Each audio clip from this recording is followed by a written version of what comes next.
I want to tell you stories of, some of the greatest people in the world that are actually going to change your life.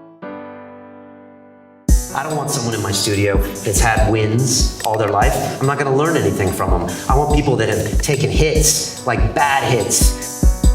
And how many of us read a podcast, listen to a podcast? Oh, I'm going to read this book. It's going to tell me how to start a business. Oh, I'm going to listen to this podcast on VC Funny. Why don't you just effing do it?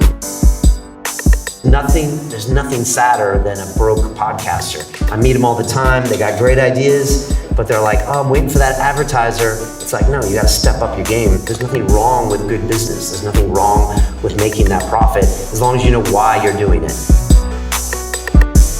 Scaling, right? That's what we all talk about, right? Scale. And I always just go back to my why. Why am I doing this?